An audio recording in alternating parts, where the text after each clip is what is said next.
It is so good to see you two. And you know what? It's been a while. Did something happen? Did the world shut down or something? It's so lovely to see you both in the same room together. How did that happen? I mean, this is such a we love seeing the energy. Tracy. You can't win them all.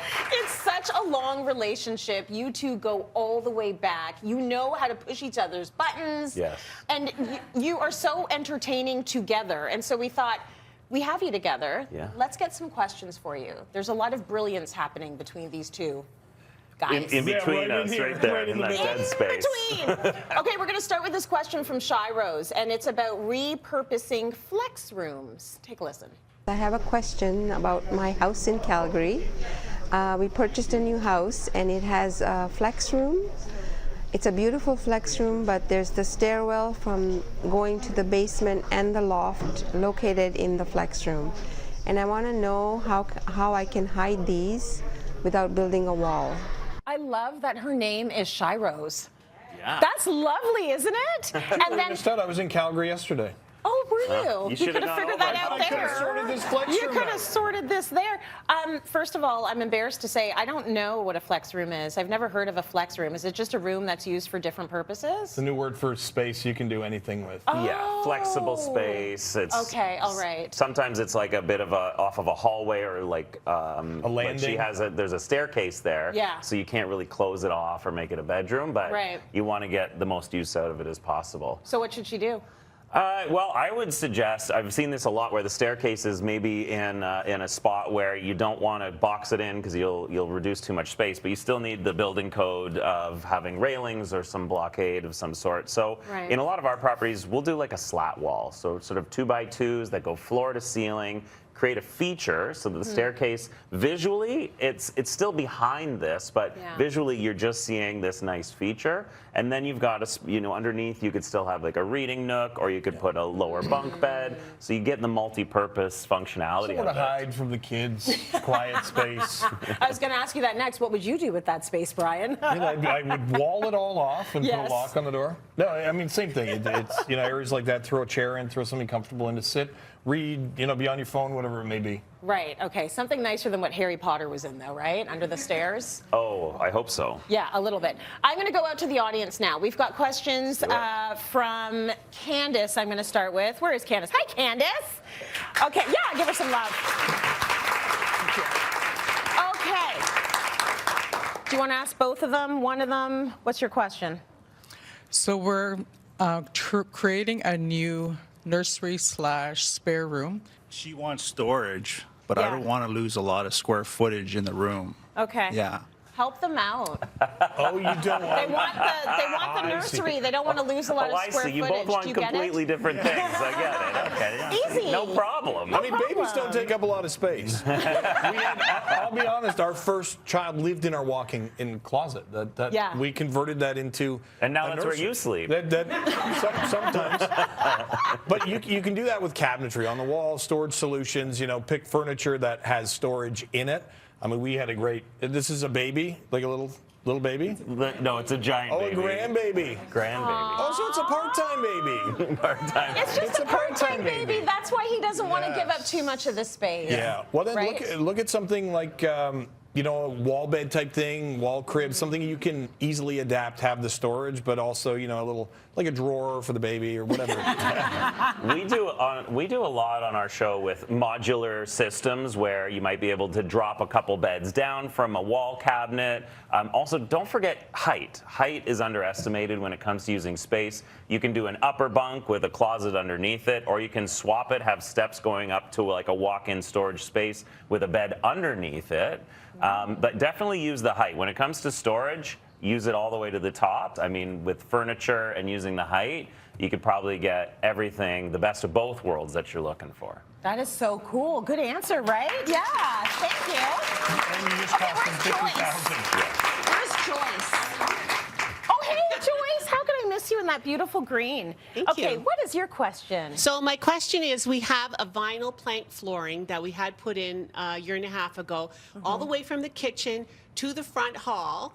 And now I have 2 sunken heel marks from right at the threshold into the kitchen. Oh, yeah. Is that mean the whole rip-up job. Is there anything I can do besides ripping all of it up? That is so relatable.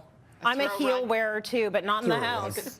I learned that lesson. Is it a click together style floor, or is it the loose lay vinyl? Click. So the click, you can cut out a piece. I mean, it's strategic. You certainly can do that. Is it right in the threshold of the room? Right where the door to the basement is. Looks Okay. like someone's gone tromp, and it's sunken down with 2 heel marks. So it sounds like it's one of the last pieces before the transition of the stairs, which is easy. Pop it out and replace it. Yeah, if it's Or if live it's with near it. the end, you can typically back it out. If it's in the middle of a row, you may need to back out the whole row in order to get to it. If you can get it out, you can slide one back in, and if you use like a tennis shoe or something with a rubber bottom on it, you kind of like kick it back in this way, the same way you would hammer it in with a mallet, and it can click right back in place. Good answer, guys. How Thank did you. these dents arise? Yeah, I'm where just do you, curious. we're coming over. So these Let's dancing go over there dents for or- lunch. Let's go over there We for were lunch. just talking about how we need to get out all together again, so we can go to your place. Okay, it's all the way in Keswick, though. Is that We'll okay? do it. No problem. We love Lake We're going to Simcoe. do it. Thank you so much for that. Okay, where's Nancy?